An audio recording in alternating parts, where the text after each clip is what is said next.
에베소서 2장 1절에서 3절.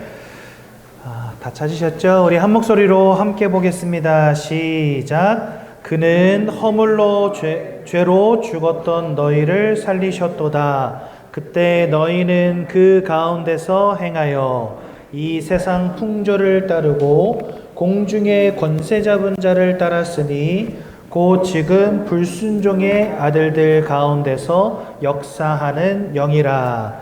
전에는 우리도 다 그 가운데서 우리 육체의 욕심을 따라 지내며 육체와 마음에 원하는 것을 하여 다른 이들과 같이 본질상 진노의 자녀이었더니. 성경에 보면은요, 아브라함이라는 사람이 나옵니다.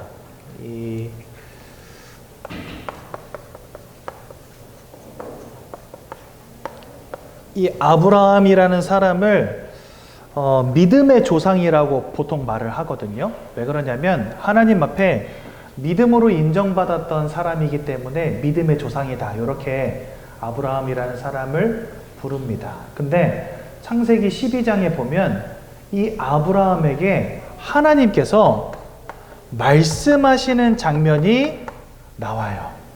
그런데 하나님이 말씀하셨을 때 창세기 12장 4절을 보니까 아브라함이 그 말씀을 따라갔더라, 이렇게 돼 있습니다. 우리는요, 우리 인생을 우리가 산다고 생각하잖아요. 그렇죠? 여러분들의 인생의 주인공은 누굽니까? 여러분들의 인생의 주인공은 누굽니까? 여러분들의 인생의 주인공은 여러분들이 맞습니다. 네, 맞는데 문제는 뭐냐? 그러한 여러분들을 주관하시는 분이 있다라는 겁니다. 여러분들이 태어나고 죽는 거 여러분들 스스로 정할 수 없잖아요. 근데 성경은 여러분들의 살고 죽는 것을 정하신 이가 하나님이시다, 이렇게 되어 있습니다. 네. 여러분들을 높게도 하시고 낮추기도 하시고 부하게도 하시고 가난하게도 하시고 이 모든 것들의 권세가 하나님께 있다, 이렇게 되어 있습니다.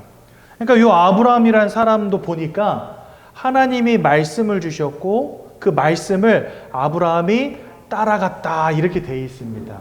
그 말은 뭐예요? 이 아브라함이라는 사람의 인생을 하나님께서 주관하고 계셨다라고 우리가 볼 수 있겠지요. 그런데 이것은 이제 하나님을 믿는 사람들의 이야기입니다.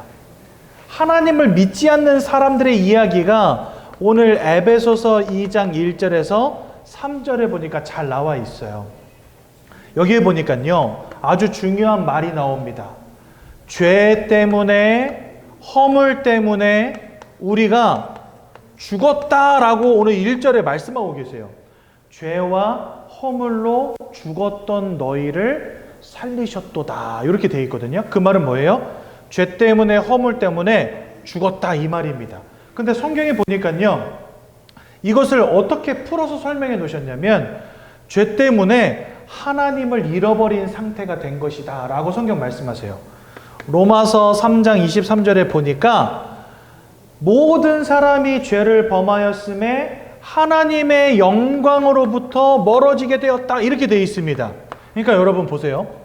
원래 우리는 하나님이 주관하시는 인생이었는데 죄 때문에 하나님이 주관하시는 인생이 더 이상 아니게 된 거예요. 네. 그것을 성경은 죽음이라고 표현을 놓으셨다는 겁니다. 하나님을 잃어버린 인생이 곧 죽은 인생이에요. 무슨 말인지 이해가 되시죠? 우리 몸에서 생명이 떠나가면 그거 죽었다 하잖아요. 하나님을 잃어버리면 생명을 잃어버린 것과 같은 상태가 된다는 거예요. 그리고 하나님이 주관하시는 그 축복을 잃어버린 그 다음부터 이제는 누가 주관하는 인생이 됐냐? 공중권세 잡은 자가 주장하는 인생이 되었다라고 성경 말씀하신다는 거죠. 그래서 2절에 보면 이렇게 되어 있어요. 그때 너희는 그 가운데서 행하여 이 세상 풍조를 따르고 공중의 권세 잡은 자를 따랐으니, 했을 때 이 공중의 권세 잡은 자가 누굴까요? 네, 바로 사단입니다. 이 사단이라고 하는 존재를 따르는 인생이 되었다. 아까 아브라함은 뭘 따라갔다 돼 있어요?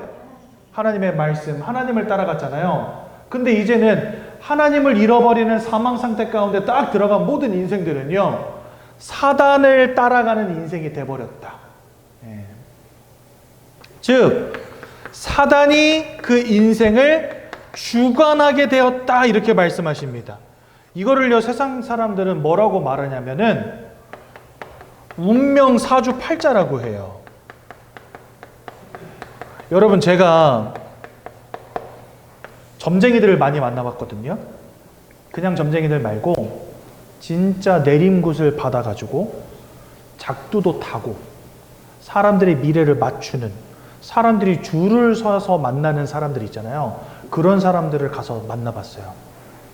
근데 이런 사람들은요, 어떻게 해서 다른 사람들의 미래를 알게 되는지 아십니까? 모든 사람들의 인생을 주장하고 있는 자가 사단, 마귀, 귀신이기 때문에요, 그 사람의 인생의 과거와 현재의 미래를요, 이 무당이 볼 수 있어요. 왜냐? 무속인이 된 사람들은 다 그 몸에다가 눈에 보이지 않는 영적인 존재, 즉 성경에 말씀하시는 악령, 귀신의 무리들을 그 몸에다가 받아들인 사람들이거든요. 그러니까 한통속이야. 내 안에 귀신을 받아들인 사람이 귀신에게 사로잡힌 자의 인생을 봐주고 있는 거예요. 그래서 그 사람의 인생의 과거와 현재와 미래를 맞출 수 있는 거예요. 여러분, 가끔 TV 보면은 아주 유명한 무속인들이 예언하는 이런 거 나오잖아요. 예를 들어서 우리 그 누구죠? 한 무슨 총리야. 한시성 가진 총리, 여자 총리 하나 있었잖아요. 한명숙? 네, 한명숙. 근데 이분이 총리 되기 전에 그분이 총리 될 거라고 맞춘 점쟁이가 있었어요. 그러니까 그렇게 미래를 예언하고 볼 수 있는 사람들이 있다니까. 이렇게 사람들이요, 다른 사람의 과거와 현재와 미래를 맞출 수 있는 이유가 뭐냐? 모든 사람들을 이 흑암이라고 하는, 이 사단이라고 하는 자가 주관하는데, 무속인의 몸속에 들어와 있는 그 귀신의 무리도 한통속이라는 거. 그래서 안다는 거예요. 그래서 저는요, 무속인들을 200명, 300명 만나봤거든요. 숫자를 다 세어보진 않았지만 수백 명을 만났어요. 만나가지고 복음도 전하고 그들의 인생 이야기도 듣고. 그러니 저는 그 사람들을 만나보면서 깨닫게 됐어요. 눈에 보이지 않지만 하나님을 대적한 존재, 사람들의 인생을 사로잡은 존재, 지금도 활동하고 있는 영적인 존재가 있구나라는 걸 그때 깨달은 겁니다.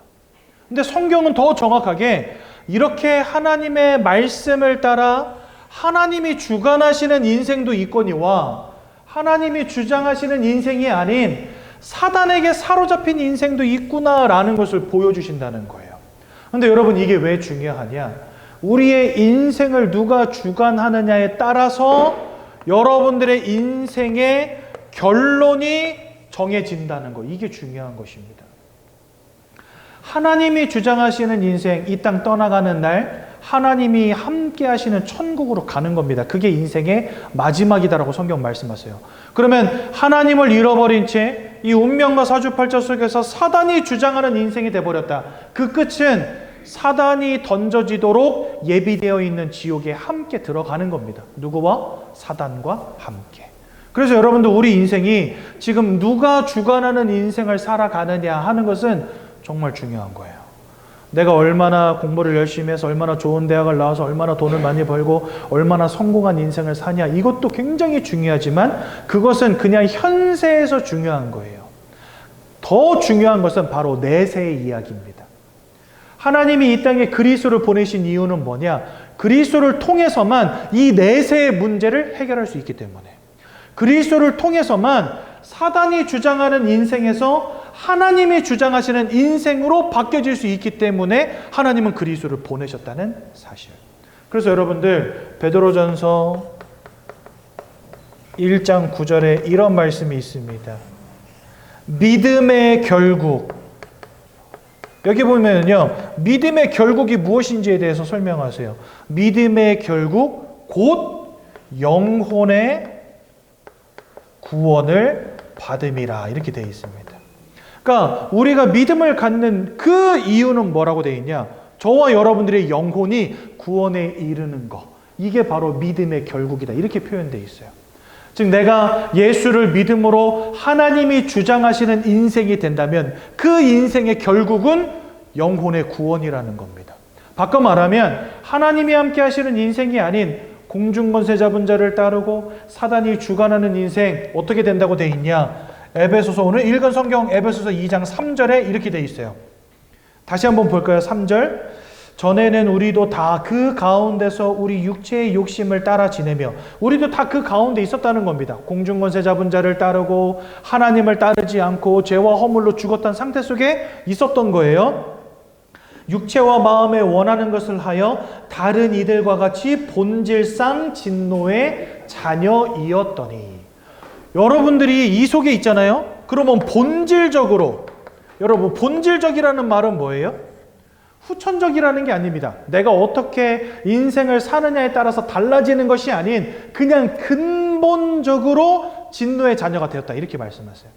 그래서 여러분들 우리가 사단에게 사로잡힌 상태가 되었다는 것 자체가 하나님의 진노 속으로 던져질 유일한 이유가 된다는 겁니다. 왜? 본질적으로 진노의 자녀라고 되어 있거든요. 인생 좀 잘 살면 진노를 벗어나는 게 아니에요.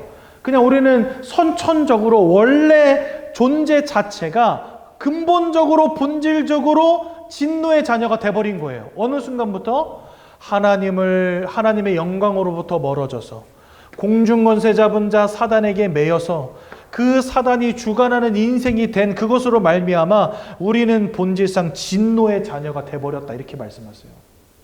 그러면 하나님이 여러분들에게 내릴 진노는 무엇이겠습니까? 이 땅 살아가는 동안에 많은 고통과 문제 가운데 살아가다가 이 땅 떠나가는 날 영원한 지옥 불구덩이 형벌 속에 던져지는 것입니다. 그게 바로 하나님의 진노예요. 이 진노를 피할 길이 없어요. 이 속에 있는 이상. 그래서 하나님은요, 그리스도 예수를 보내셔서 골로새서 1장 13절에 보니까 뭐라고 돼 있냐?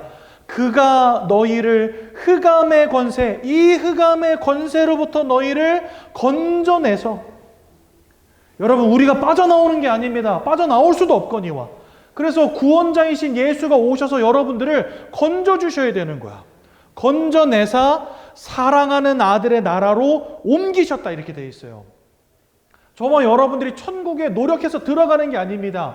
우리는 본질적으로 천국에 갈 수 없고 진노에 던져질 수밖에 없는 존재라는 거예요. 근데 하나님이 그런 여러분들을 건져내신 겁니다. 그 등하신 오른팔로. 여러분들을 붙잡아서 끄집어내시고 이제는 지옥에 던져질 수밖에 없는 우리를 아들의 나라로 옮겨버리셨다 이렇게 되어 있어요. 그래서 여러분 성경에는요. 잘 믿고 천국 와라 이런 말은 한마디도 없어요. 그런데 그가 너희를 죄와 사망의 법에서 해방하셨다. 우리를 사랑하는 아들의 나라로 옮기셨다. 요한복음 5장 24절에 보니까 사망에서 생명으로 옮겼느니라. 성경은요, 우리를 옮기셨다는 말을 자주 해요. 그 말은 뭐예요? 우리가 이전에는요, 적을 두고 있었던 곳이 있고 예수를 믿을 때 우리의 적이 바뀐다는 겁니다. 여러분들의 호적이 바뀌는 일이 벌어진다는 거예요. 언제요? 예수를 믿을 때에만 그게 가능하다는 겁니다. 그러니까 예수를 믿지 않을 때는요, 이 과거의 상태를 벗어날 수가 없어요. 여기서 벗어날 수가 없는 거예요. 여러분들은 하나님이 주관하는 인생 되길 원하십니까? 사단이 주관하는 인생 되길 원하십니까? 하나님과 함께하다 하나님 계신 천국으로 들어가는 축복 누리시기를 원하십니까? 아니면 마귀가 주장하는 인생 살다가 마귀가 갇혀질 지옥에 같이 들어가길 원하십니까? 이건 뭐 물어볼 것도 없이 당연히 이쪽이지요. 그죠? 그러려면 누구를 발견해야 되냐? 그리스도가 누구신지를 발견해야 된다는 겁니다. 그래서 성경은요, 그냥 온통 예수 이야기예요. 솔직히 말하면. 다른 이야기가 없어요. 예수 믿어라. 하나님은 계속해서 너는 예수 믿어야 된다. 예수를 바라봐야 된다.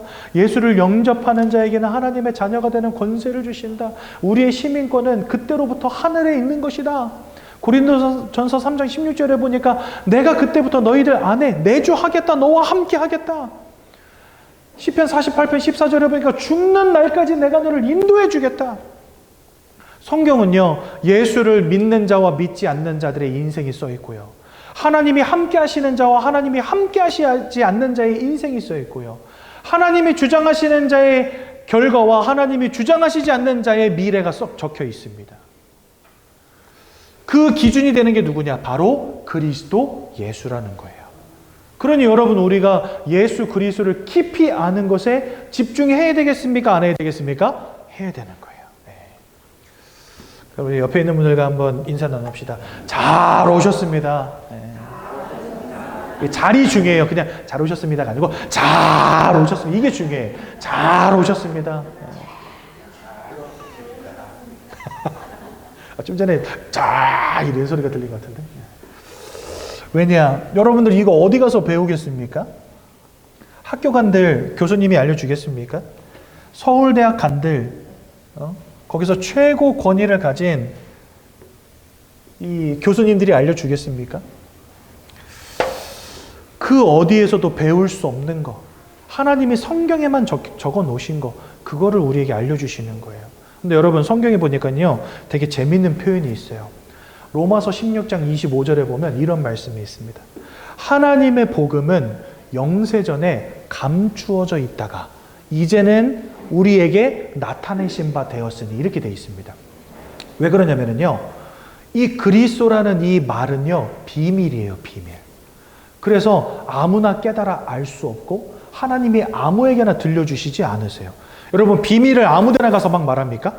여러분들이 뭐 비밀이 있어. 근데 길 가다가 만나는 사람 가지고 저 사실은요, 오른쪽 엉덩이에 점이 있단 말한 게 있거든요. 그런 거 말하고 다녀요? 말 안 한단 말이에요. 왜냐? 비밀은 나만 아는 거니까. 근데 누구에게만 알려줍니까? 비밀은 가장 가까운 사람, 가장 믿을 수 있는 사람에게만 알려주는 게 비밀이잖아요. 그래서 하나님이요, 이 성경을 쓰실 때 그냥 쓰시지 않고 비유로 써놓으셨다, 이렇게 돼 있어요. 왜 비유로 써놨는지 아십니까? 비밀이거든요. 이 구원은 너무 가치 있는 거기 때문에 그냥 아무한테나 마구잡이식으로 전해주시는 게 아니에요. 하나님이 사랑하셔서 원하시는 자들을 부르시니 나와왔다, 성경이 이리 돼 있고요. 그들에게만 하나님이 조용히 비밀처럼 알려주시는 게 복음이에요. 그래서 아무나 들을 수 없는 겁니다. 여러분들이 이 자리에 와 있다는 것 자체가 하나님의 은혜와 하나님의 사랑 가운데 있다는 가장 강력한 증거인 것입니다. 그래서 오늘 제가 전하는 이 말씀을 여러분들 허투루 듣지 마시고 오늘 그리스도를 발견함으로 하나님의 자녀 되어지는 놀라운 축복 누리시기 바랍니다. 성경은 우리에게 말씀하십니다. 하나님께서 사람을 창조하셨다라고 말씀하십니다. 강력한 증거는 이것입니다. 하나님의 형상으로 우리를 만드셔서 우리가 영적 존재라고 성경 말씀하십니다.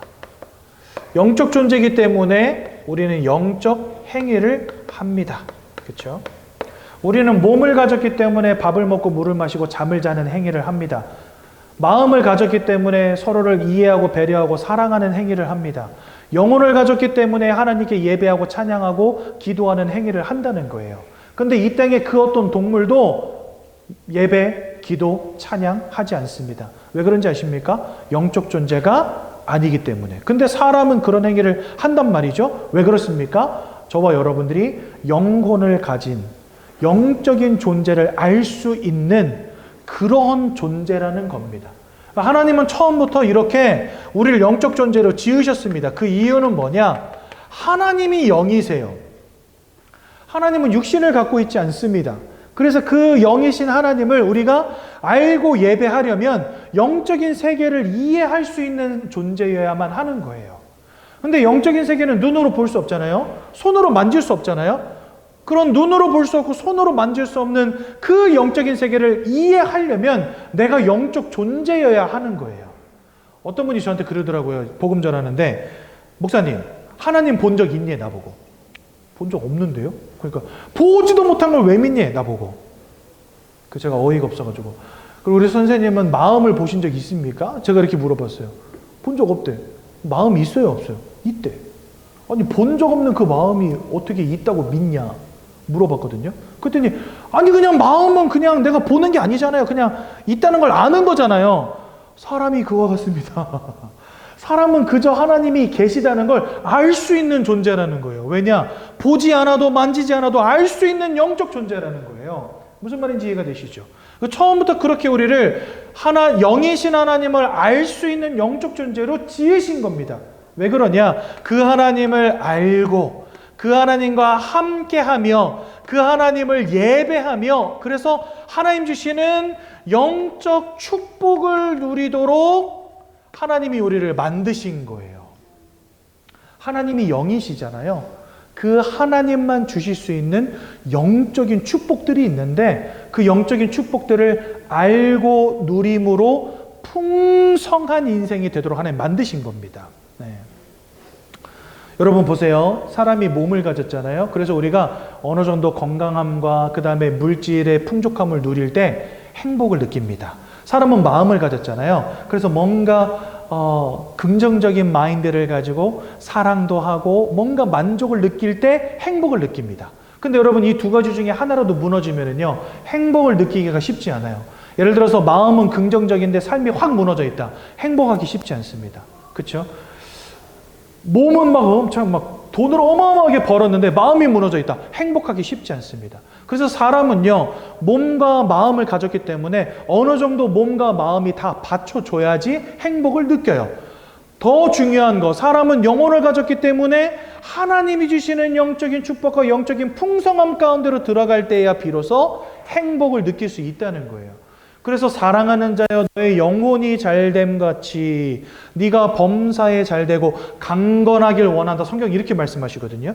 그러니까 하나님 주시는 영적인 평안함, 하나님 주시는 마음의 평안함, 하나님 주시는 삶의 평안함, 이 세 가지가 하나를 이룰 때, 이게 하나로 이루어질 때 그때서야 비로소 사람은요 행복함을 느낀다는 거예요. 그래서 사람에게 있어서 하나님을 알고 하나님을 만나는 것은 굉장히 중요한 문제인 것입니다. 그런데 아주 중대한 문제가 터진 겁니다. 성경 창세기 3장 1절에서 6절에 보니까 아담과 하와가 하나님의 말씀을 어기고 선악과를 따먹는 원죄를 짓게 되는 장면이 나옵니다.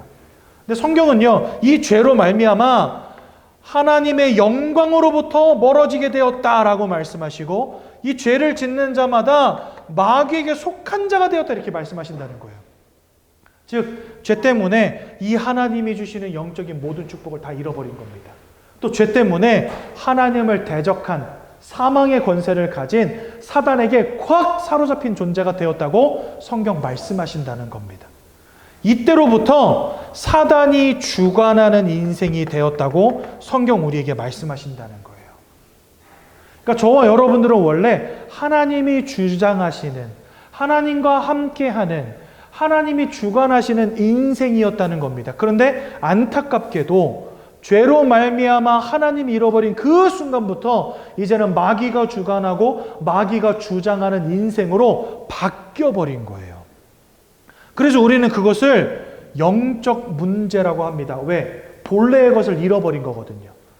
여러분들 원래 팔이 이렇게 움직여야 되잖아요. 이게 본래의 것이잖아요. 근데 이게 안 된다. 그럼 여러분 병원 가야 되잖아요. 그렇죠? 망가진 거니까. 그거랑 똑같은 거예요. 원래 우리는 하나님과 함께하는 존재였는데 이것을 잃어버리게 된 겁니다. 팔이 안 움직인다. 그거 우리 질병이라고 하잖아요. 마음이 막 슬픔, 두려움, 근심 때문에 두려워서 살지 못하는 상태가 되는 것을 두고 우리는 마음의 질병이라 하지 않습니까? 그것처럼 하나님을 잃어버린 가운데 사단에게 콱 사로잡힌 것을 우리는 영적인 문제라고 부르는 것입니다. 사람은 영적 존재이기 때문에 이런 영적 문제가 올 수 있다, 없다? 있다. 근데 모든 사람에게 지금 이런 영적 문제가 오게 된 것입니다. 그때로부터 시작된 것이 바로 오늘 삶과 불신자 상태 6가지입니다. 그 제목을 이제 다음부터는 좀 제목을 바꿀 건데요. 불신자 상태 하면은 좀 너무 이렇게 어감이 너무 강해가지고 거기 제목이 하나님 잃어버린 인생 이렇게 바꿀 겁니다. 그래서 하나님 잃어버린 인생의 6가지 모양 이렇게 보시면 될 것 같아요. 첫 번째, 거기 책을 잠깐 볼게요. 요한복음 8장 44절에 보니까 마귀의 지배 아래 놓이게 되었다라고 성경 말씀하십니다.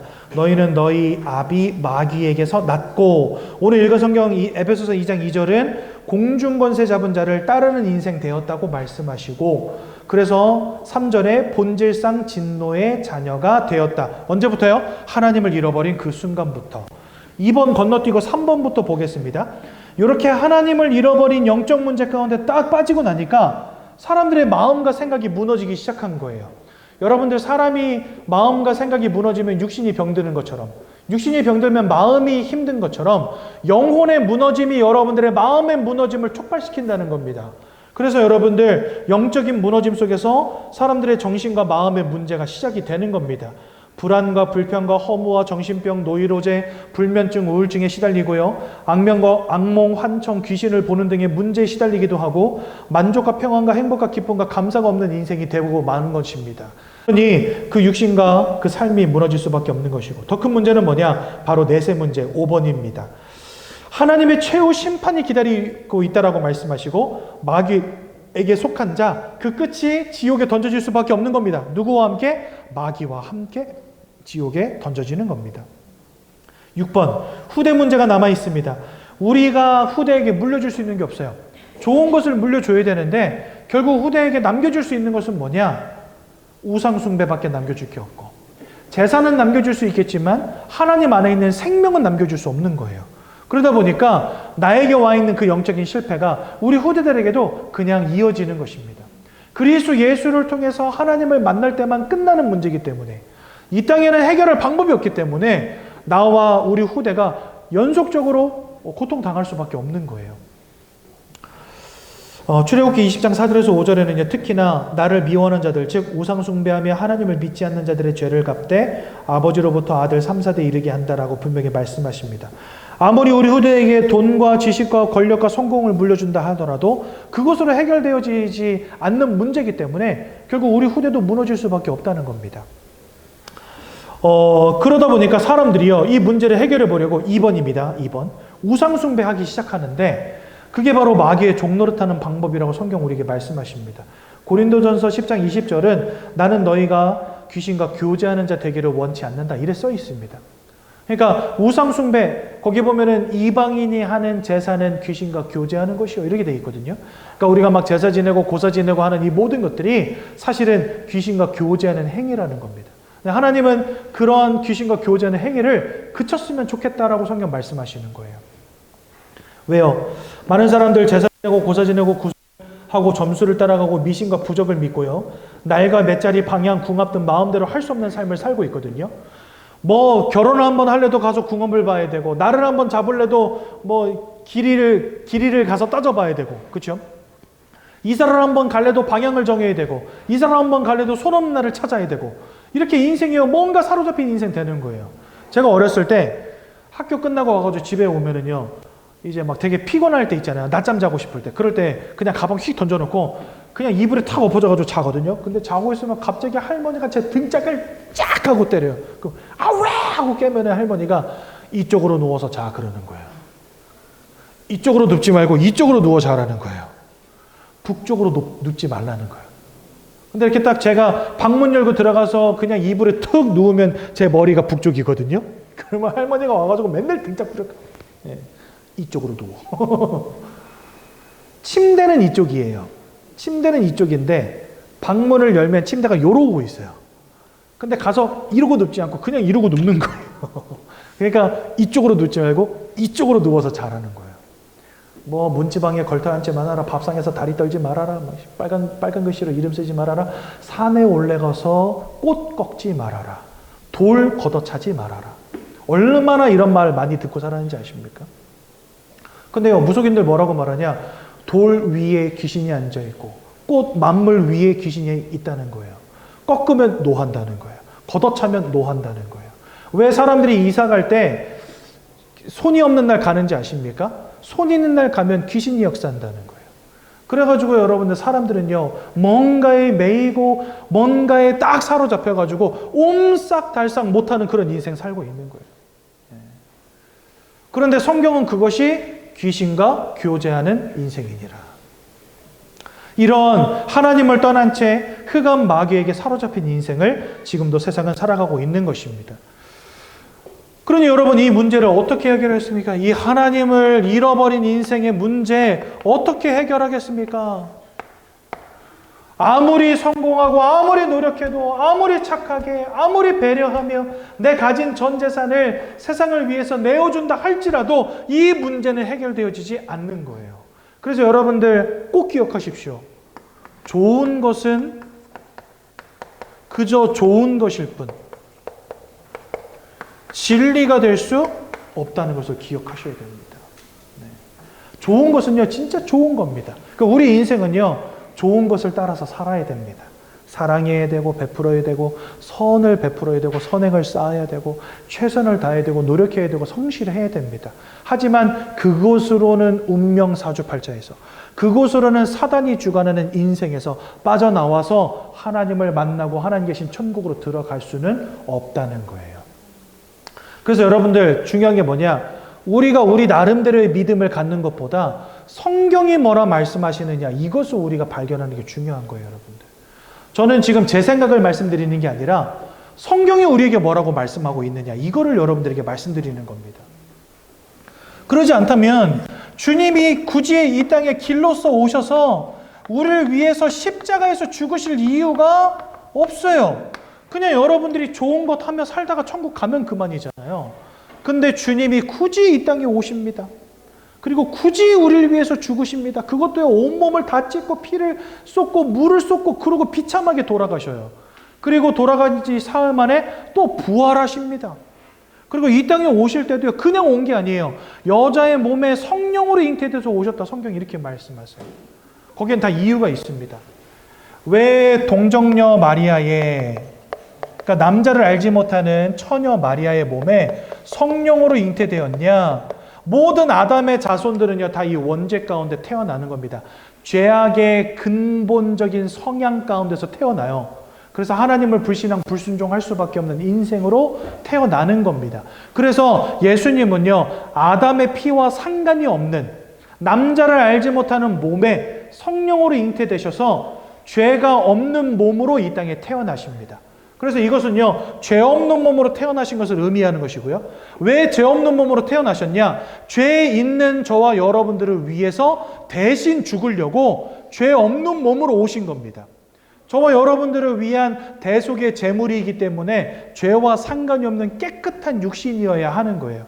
그래서 예수님은 죄 없는 몸으로 오셔서 우리를 위해서 십자가에서 죽으십니다. 뭐 하려고요? 저와 여러분들의 모든 죄악의 문제, 하나님 떠난 문제, 사단에게 사로잡힌 문제를 끝내시려고. 그리고 왜 부활했는지 아십니까? 예수님이 죽은 뒤에 다시 살아나지 못하셨다면 예수님 또한 사망을 이기지 못했다는 거가 되는 거예요. 그래서 예수님이 사망을 이기시고 저와 여러분들에게 영원한 생명을 주시기 위해서 사망을 이긴 증거를 보이신 겁니다. 그게 부활이에요. 그래서 예수님은 동정녀 마리아에게 성령으로 잉태돼서 오신 것이고, 두 번째로 십자가에서 죽으신 것이고, 세 번째로 부활하신 것입니다. 우리가 그냥 착하게 살아서, 우리가 그냥 훌륭하게 살아서, 우리가 그냥 성실하게 멋지게 살아서 천국에 갈 것 같으면 주님이 뭐하러 이런 것들을 다 하시겠습니까? 근데 성경은요, 주님이 이것들을 다 하셨다라고 말씀하세요. 왜인지 아십니까? 주님이 이렇게 해주시지 않으면 우리가 빠져나올 수 없는 사단에게 장악된 인생, 사단이 주관하는 인생 돼버렸기 때문에 그렇습니다.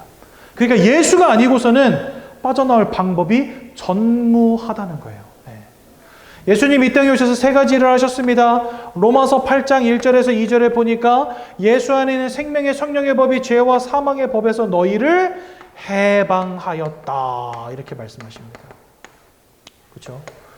요한복음 14장 6절에 보니까 내가 곧 길이요 진리요 생명이니 나로 말미암지 않고는 아버지께로 올 자가 없느니라. 즉 하나님께로 갈 유일한 길로서 오신 이가 바로 예수님. 그래서 여러분들 디모데전서 2장 5절에는 뭐라고 되어 있냐? 하나님과 사람 사이에 유일한 중보자가 바로 예수다. 이렇게 되어 있습니다. 또한 세 번째로 골로새서 1장 13절에 보니까 그가 너희를 흑암의 권세에서 건져내사. 저와 여러분들을 저 사단의 권세로부터 건져내십니다. 또 사랑하는 아들의 나라로 옮기셨다. 이렇게 되어 있습니다. 성경 그 어디에도요, 네가 율법을 잘 지킴으로 죄를 짓지 않음으로 착하게 삶으로 천국에 오거라 이런 말이 한마디를 안 나와요. 진짜 단 한 번을 안 나와요. 근데 성경에는요, 내가 너를 해방할 거야. 내가 너에게 길이 되어줄 거야. 내가 너를 건져낼 거야. 내가 너를 옮길 거야. 요한복음 5장 24절에 뭐라고 말씀하시냐? 내 말을 듣는 자, 나 보내신 이를 믿는 자는 영생을 얻었고 사망에 이르지 아니하나니 사망에서 생명으로 옮겼느니라. 하나님이 여러분들의 인생을 사망에서 생명으로 옮기시는 이 은혜와 축복 가운데로 들어가는 귀한 날 되시기 바랍니다. 그게 언제 가능하냐? 예수를 그리스도로 믿고 마음에 영접할 때 가능하다라고 말씀하신다는 것. 요한복음 1장 12절에 영접하는 자, 곧 그 이름을 믿는 자들에게는 하나님의 자녀가 되는 권세를 주신다 이렇게 되어 있고요. 로마서 10장 10절에는요. 뭐라고 되어 있냐? 예수 그리스도를 입으로 마음으로 믿고 입으로 시인하는 자들은 구원에 이르게 된다라고 분명히 말씀하십니다. 그래서 우리가 예배 끝에 항상 영접 기도를 하는 거예요. 우리가 예수를 영접할 때 하나님이 주관하시는 인생으로 바뀌고 하나님의 생명이 우리 안에 들어오고 우리를 주장했던 사단의 권세가 꺾이고 천국 생명책에 우리의 이름이 기록되는 겁니다. 그러니 예수를 믿고 마음속에 영접한다는 것은요, 우리 인생에 있어서 가장 가치 있는 축복인 것입니다. 15페이지를 펴보시면 영접 기도문이 아주 잘 나와 있습니다. 오늘 이 시간 예수님을 마음속에 영접하심으로 하나님의 자녀되는 놀라운 축복 누리시기 바랍니다. 우리 함께 고백합니다. 사랑의 하나님, 이제 나는 죄인인 것을 깨닫고 회개합니다. 지금까지 하나님을 떠나 사단의 지배 아래 묶여 종노릇하며 살았습니다. 그러나 예수님이 저를 위하여 십자가에서 죽으시고 3일 만에 부활하신 그리스도이심을 믿습니다. 예수 그리스도께서 하나님을 만나는 유일한 길이 되시며 사단의 권세를 꺾으시고 모든 죄와 저주와 재앙에서 나를 해방하신 그리스도 되심을 믿습니다. 지금 이 순간 내 마음의 문을 열고 예수님을 나의 구주로 나의 주인으로 내 마음에 영접합니다. 나를 구원해 주심을 감사드립니다. 앞으로 하나님의 말씀과 뜻대로 살겠습니다. 지금부터 일평생을 세밀히 인도해 주옵소서. 예수 그리스도 이름으로 기도합니다. 아멘. 제가 한번 기도하고 오늘 말씀을 마칩니다. 사랑의 하나님 은혜 감사합니다. 예수 그리스도를 믿음으로 하나님이 주관하시는 인생, 하나님이 함께 하시는 인생, 하나님이 주장하시는 인생, 천국에 들어갈 수밖에 없는 영원한 생명을 얻은 인생 되게 하신 것 너무나 감사를 드립니다. 이 믿음의 확신을 잊지 않도록 우리 모두를 축복해 주옵소서. 예수님 이름으로 기도드렸습니다. 아멘.